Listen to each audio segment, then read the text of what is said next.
All right, Bobby, here's the third video I'm making here. Sears Kenmore 158.14100.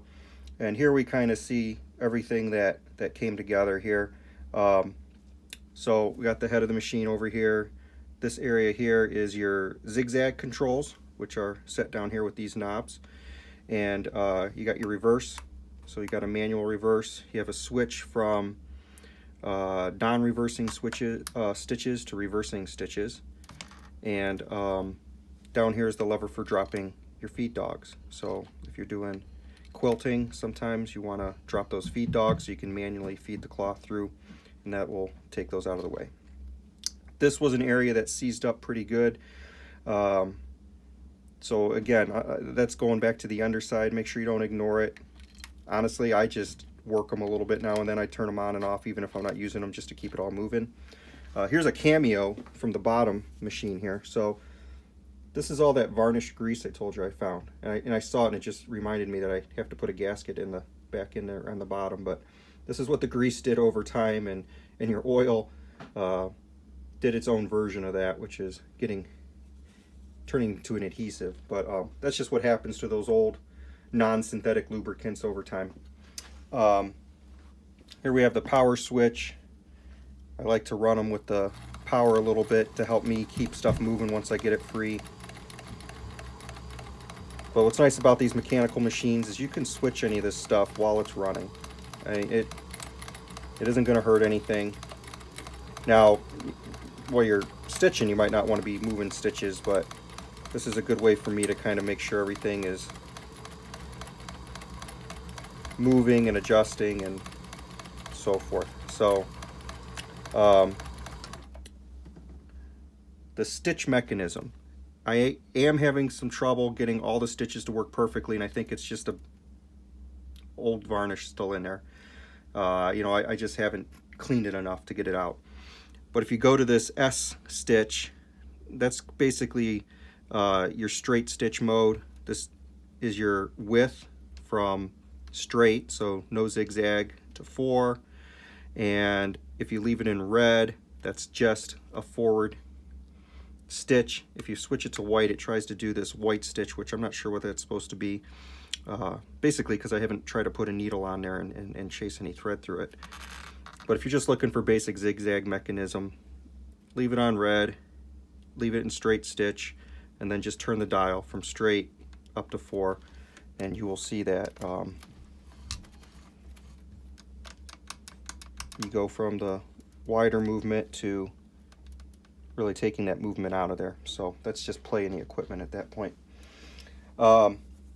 Key areas you want to look at for lubrication. We already talked about the head previously. Here I put some grease in here. I don't think you're ever going to have to mess with that again. I'm not even sure I had to put new grease in it, but I just did because I was in it.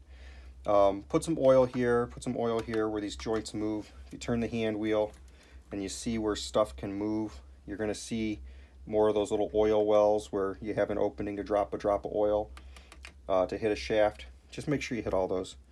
And on here, let's see here, can we see the green screw? Probably not. What I did, Bobby, is I put a bit of paint on this green screw. Well, now it's green.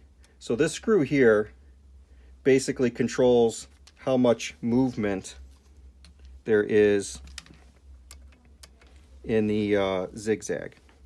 So maybe we'll see it move here.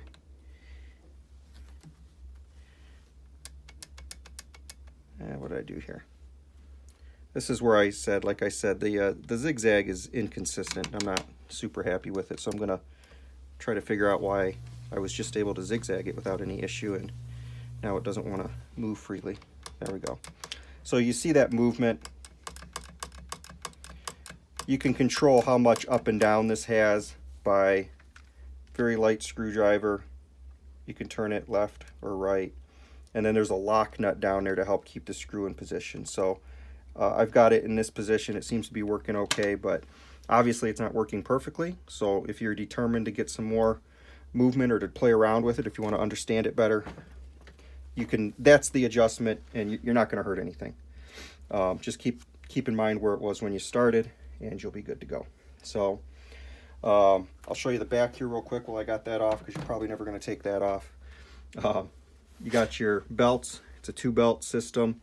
So the motor is driving this belt, and then this belt is turning your hand wheel. Your hand wheel, of course, is moving the whole mechanism. For those that might not be familiar, when you go to wind a bobbin, which I will not be able to show you in this video, if you loosen this up, when it runs,